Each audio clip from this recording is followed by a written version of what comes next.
요한복음 20장 30절 31절입니다. 요한복음 20장 30절 31절 말씀입니다. 네, 이번 주간에도 아마 제가 아직 기간지연이 좀 덜 나서 그래서 이렇게 기침이 나서 찬양은 당분간 쉬도록 하겠습니다. 요한복음 20장 30절 31절입니다. 찾으셨으면 합독하겠습니다. 예수께서 제자들 앞에서 이 책에 기록되지 아니한 다른 표적도 많이 행하셨으나 오직 이것을 기록함은 너희로 예수께서 하나님의 아들 그리스도이심을 믿게 하려 하며 또 너희로 믿고 그 이름을 힘입어 생명을 얻게 하려 함이니라. 아멘. 네, 저 같은 경우는 항상 예배를 인도할 때 예배를 시작하면서 사도신경을 말하고자 할 때 우리 신앙을 사도신경으로 하나님께 고백하겠습니다. 이렇게 멘트를 하면서 같이 사도신경을 이렇게 암송하도록 합니다. 그러니까 우리가 무엇을 믿고 있는지 나의 입술로 고백하는 시간임을 알게 하고자 하는 거죠. 누구를 내가 신뢰하고 있는지를 생각하면서 하자는 겁니다. 오늘 우리가 함께 생각해 보고자 하는 것은 믿는다 할 때 그 믿음이 어떤 의미로 이해되고 있는지를 살펴보고 싶습니다. 이 미국 영화나 미국인들의 대화를 들어보면 I believe that 이렇게 하는 그 영어가 있습니다. 그런 말을 자주 듣게 되는데요. 이 말은 맞아요. 아마도 그럴 거라 생각합니다. 이 정도로 생각하면서 사용되는 말입니다.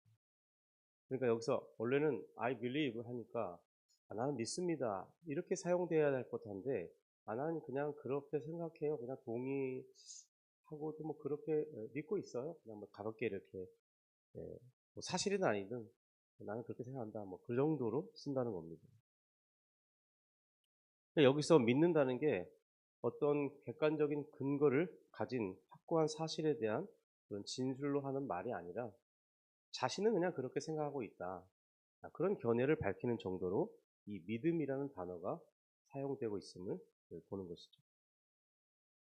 그런데 그 믿음이라는 단어가 기독교에서 사용될 때는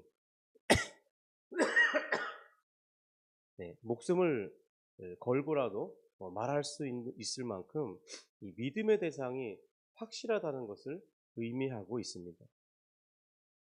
하지만 오늘날 이 세상에서는 이 신앙을 가진다는 것을 그냥 개인적인 어떤 취향으로 여겨지거나 또 어떤 상식적이지 못하고 이 비과학적인 것을 이 맹목하는 그런 신념에 빠진 그런 사람들이 가지는 그런 것이라고 생각합니다. 더구나 이 한국 기독교에 대해서 우리 한국인들이 보게 되는 영상이 뭐냐면 특별히 뉴스에서 어떤 뭐 다큐멘터리 이런 데서 보여주는 모습이 정말 신앙생활을 정말 잘하는 이 정통 기독교 신앙을 가진 이들의 모습, 모범된 모습, 그런 모습을 보여주는 것이 아니라 주로 이단이나 어떤 사이비 집단들 혹은 문제성 있는 사람들이 모여 집회를 하는 그 장면들을 주로 상영해 주다 보니까 교회 다니면 다 저렇게 되는 건가? 교회 다니는 사람은 약간 저렇게 광신적인가? 그런 선입견을 가지게 한 것도 있습니다. 왜 하필이면 꼭 그런 장면만 틀어주는지 모르겠어요. 정말 정상적이고 아름답고 누구라도 보면 좋아 보이는 그런 모습들도 많은데 말이죠. 어쨌든 그래서 우리 한국 기독교는 의외로 일반인들에게 약간 광신 집단, 또 비상식적인 그런 사람들이 모인 곳이라고 이해되기 쉬운 곳이 어떤 선입견이 있다는 겁니다. 더군다나 그런 개념이 자리하게 된 결정적인 원인은요. 1920년대에 실존주의가 등장하면서 이 믿음의 도약이라는 그런 개념이 소개됐습니다. 그러니까 이건 뭐냐면 어떤 근거를 갖지 않지만 이렇게 우리가 하늘에 뭐가 있다고 생각하면서 이렇게 점프 뛰면은 잡을 수 있는 그런 것처럼 뭐 근거는 없는데 하여튼 해보는 거예요. 그래서 뭔가 잡히면 잡힐 수 있다. 그런 식의 믿음의 도약이라고 합니다. 그런 개념이 소개되면서 기독교의 믿음이 일종의 어떤 그 맹목적인 도약으로 이해되게 됐어요. 그렇지만 이것은 성경이 기록한 사도들이 이 믿음을 말할 때 의미하는 것과는 매우 동떨어진 것입니다. 성경의 인물들이 가진 이 믿음은요, 하나님과 하나님의 말씀에 대한 적극적인 신뢰를 의미합니다. 그들의 믿음은 설득력 있는 증거와 함께 신뢰할 수 있는 증인들이 있고, 그리고 이성적인 성찰을 한 후에 나타나는 그런 반응으로 그들이 이해하고 있다는 거예요. 그러니까 그들의 믿음은 하나님께서 기적을 통해서나 아니면 말씀을 통해서 자신을 계시하고 나신 후에 그러한 과정에서 계시된 것이 정말 그런 사실들이 신뢰할 만한지를 살펴보고, 지적인 동의와 함께 인격적인 깊은 신뢰까지 동반된, 그렇게까지 요구하는 것을 우리는 믿음이라고 이해한다는 겁니다. 특별히 오늘 본문으로 삼은 요한복음 20장 30절 31절인데요.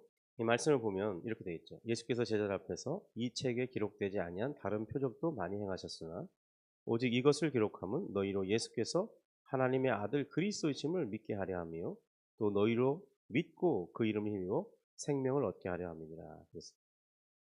그러니까 이 말씀에서도 사도 요한은 믿음을 말할 때 경험한 것, 들은 것, 객관적인 증거, 합리적인 추론, 이런 것들에 의해서 신뢰할 만한 그런 판단이 포함되어 있다는 것을 가리키고 있습니다. 그래서 사도 요한은 요한 1서에서 또 이렇게 말합니다. 1장 1절부터 3절인데요. 태초부터 있는 생명의 말씀에 관하여는 우리가 들은 바요, 눈으로 본 바요, 자세히 보고 우리 손으로 만진 바라.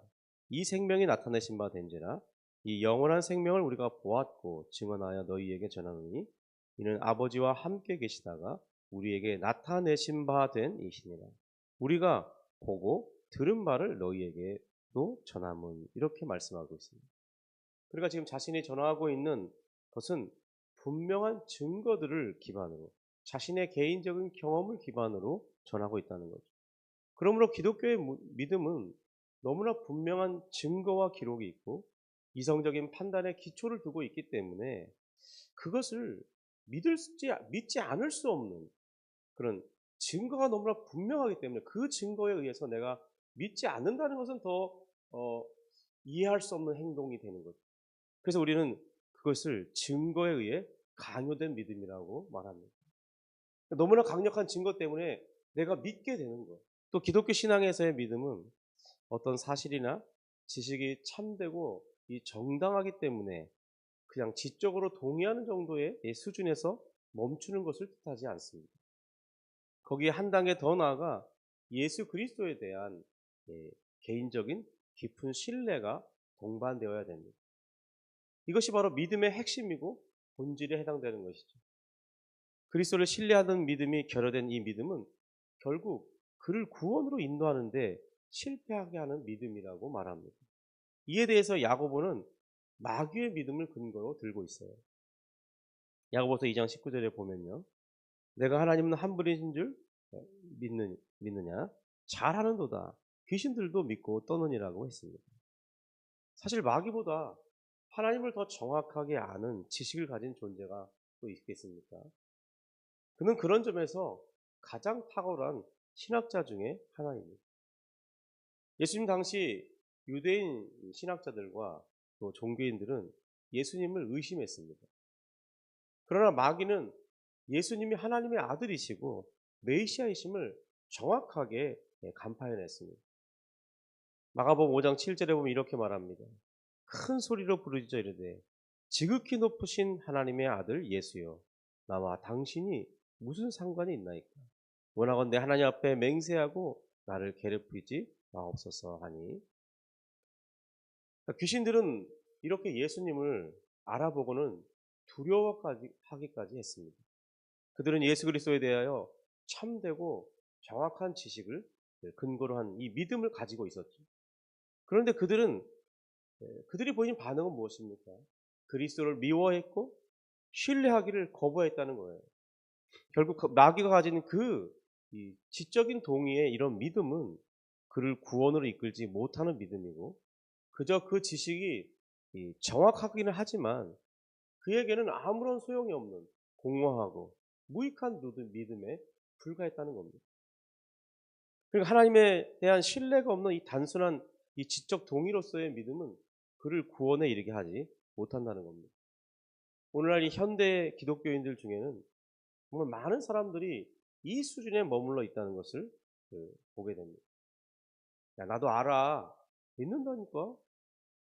야, 내가 하는 그 말 100% 동의해. 그래서 내가 이렇게 예배 나오잖아. 이렇게 말을 합니다. 그런데 그들의 삶을 보면 결국 하나님을 신뢰하지 않는 삶을 추구하고 살아가는 모습이 너무나 허다하다는 겁니다. 그들은 교회 생활과 예배 생활을 문화를 즐기듯이 혹은 자기를 이렇게 좀 돋보이게 하거나 자기 자신이 이렇게 좀 무너지지 않게 하는, 그러니까 자기 수양에 좀 도움이 되는 어떤 하나의 그런 운동을 하듯이, 그죠? 건강을 위해서 뭐 헬스장을 하거나 러닝을 뛰듯이 그런 동호회 정도의 그렇게 생각하고 살아가는 거죠. 사도신경은 나는 하나님이 계시다는 것을 믿습니다. 이렇게 고백하게 하지 않았습니다. 사도신경은 우리에게 나는 하나님 아버지를 믿습니다. 나는 예수 그리스도를 믿습니다. 나는 성령 하나님을 믿습니다. 이렇게 고백하도록 가르치고 있겁니다. 이것은 단순히 하나님에 관한 그 지식이 진리이고 참되다는 것을 말하는 것에서 멈추지 않아요. 너는 그를 신뢰하느냐 묻고 그렇게 고백하도록 이끈다는 겁니다. 실제로 우리의 삶 속에서 누군가 실제적으로 아는 것은 아무런 영향을 미치지 않을 수도 있습니다. 예를 들면 지금 실제는 어떤 위인들에 대해서 알고 싶어요. 요즘에 뭐 트럼프가 엄청 전 세계를 흔들고 있잖아요. 트럼프에 대해서 알고 싶습니다. 컴퓨터에 검색합니다. 그러면 그 사람의 출생지, 그 사람의 활동, 그 사람의 여태까지 살아온 어떤 모습들, 성향, 뭐 그가 대통령이고 두 번째 하고 있고 뭐 나이는 몇 살이고 뭐 이런 모든 것들이 자료가 나오죠. 이제 그래서 그에 대해서 어느 정도 자신도 알게 됩니다. 그것이 사실이라고도 믿을 수 있어요. 실제로도 뉴스에도 계속 나오기도 하니까요. 그런데 그것을 아는 자기 자신에게 그 지식이 아무런 영향을 미치지 못하죠. 그런데 우리가 속한 한번 가정을 생각해 보세요. 나의 아빠, 나의 엄마, 또 자녀들, 혹은 친한 친구, 그 사람들에게 나는 당신을 믿습니다. 이렇게 말할 때 우리의 그 믿음은 우리가 알고 있는 그런 그에 대한 기본적인 정보 그 이상을 담고 있는 거예요. 그의 출생지, 나이, 직업, 또 학력, 경력, 가족관계, 그의 개인적인 정보 그런 것을 알고 있는 것보다 훨씬 더 많은 것을 담고 있다는 거예요. 제가 지난주일 오후 예배를 마치고 이렇게 정말 오랜만에 거의 한 20년 만에 한때 제가 직장 안에서 전도하고 제자 삼고 싶어하는 그런 사람들이 모인 모임에 참여한 적이 있는데 거기 함께했던 순장님들 몇 분과 함께 즐거운 시간들을 가졌습니다. 20년 만에 만났지만 물론 가끔 뭐 결혼식 있거나 할 때 잠깐 얼굴 보곤 했죠. 그런데 그 모임에 참여한 분 중에 한 분은 제가 시골에서 살다가 이제 10살에 서울에 올라왔는데 주일학교를 다니게 됐어요. 근데 3년 동안이나 4학년, 5학년, 6학년 3년 동안이나 주일학교 선생님을 맡아주신 분입니다. 그 제가 한동안 중학교 때는 교회를 안 다니다가 고등학교 2학년 때 다시 나오기 시작했는데요. 1학년 하반기 때 나오기 시작했는데 또 2학년 때 한 번 더 주일학교 선생님을 해주셨어요. 그 이후로도 계속해서 그분의 인도하심을 받고 그의 영향 아래 있었습니다. 그러니까 벌써 시간을 따지면 43년을 함께 지내온 분이에요. 그는 내게 있어서 내 인생에서 가장 중요한 영향을 미친 분 중에 한 분이고 내 마음은 그를 언제나 신뢰하고 있고 그분을 존경하고 있습니다. 그분은 나의 평생의 멘토이고 또 내가 하는 그가 하는 말씀을 늘 귀 기울여 듣고 싶은 그가 하는 말이라면 할 수만 있다면 언제라도 순종하고 싶은 그런 영향력이 있는 분 중에 한 분이라는 거예요. 나는 그분을 알고 있을 뿐만 아니라 그분의 됨됨이, 그분의 진실성, 신실함, 그가 무엇을 추구하는지, 그가 어떤 부분에 유능한지 확신하기에 그를 사랑하기도 하고 의지하고 따르고도 있습니다. 바로 그러한 자세, 그것이 바로 나는 하나님을 믿습니다 라고 말할 때 의미한다는 거예요. 여러분, 저의 목표는 개인적으로 크지 않습니다. 그런데 제가 추구하는 방향은 그런 목표입니다. 한 사람을 깊이 알고 서로에게 신뢰의 기반을 두고 사랑하고 의지하는 그런 목사와 성도. 우리 주님이신 예수 그리스도께서도 제가 그분을 알고 난 이후로 벌써 35년을 넘게 신실하게 그렇게 인도해 주고 계십니다.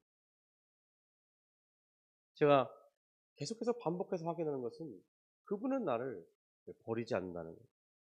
떠난 적도 없으시고 나를 책임지시고 인도해 주시고 그리고 나의 과오를 덮어주시고 그걸 다시 들춰내지 않으시고 사람들 앞에 부끄러움을 당하도록 만천하에 이렇게 알리지 아니하시고 한 번 덮은 것은 그냥 덮고 잊으시는 분처럼 그렇게 저에게 다가오시고 그리고 제가 결국 이뤄내지 못해도 끝까지 참고 인내하시면서 나를 향하여 언제나 긍휼과 자비의 눈을 멈추지 않으시는 분이에요. 그러는 주님을 내가 알고 있는데 어찌 그분을 신뢰하고 따르지 않을 수 있겠습니까? 그런 사랑을 내게 보여주시는데 어떻게 그분을 예배하지 않을 수 있겠습니까? 바로 우리의 신앙 고백은 바로 그런 하나님을 믿습니다라는 고백이라는 거예요. 단지 그분이 살아계시다는 그 사실, 성경을 읽어보니까 하나님이 살아계신 것 같아. 그런 것 정도 이상이라는 거예요. 지식을 아는 정도가 아니라는 거예요. 하나님을 개인적으로 알고 사랑하고 신뢰하는 그런 분이 내가 아는 하나님이라는 거예요. 신뢰하는 믿음에 대해서 그것이 과연 무엇을 말하는 것인지 성경은 분명하게 기록하고 있습니다. 바로 이 100살에 얻은 아들이 장성하도록까지 다 길렀잖아요. 그가 노년의 아들을 얻었으니까 그가 이제 20살 혹은 20살 좀 전후반 어떤 그때일 텐데 그 아들을 하나님께서 갑자기 나타나셔서 그 아들을 내게 번제물로 바치라 그렇게 명령하시는 거예요.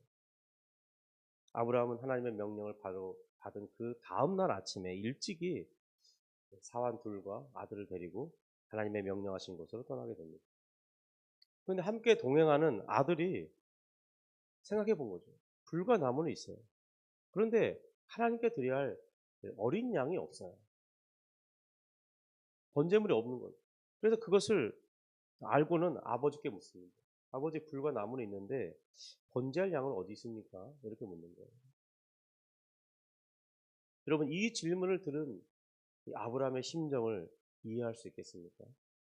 그런데 이 질문에 대해서 아브라함은 그가 하나님에 대해서 얼마나 신뢰하고 있는지에 대해서 그의 대답으로 대신합니다.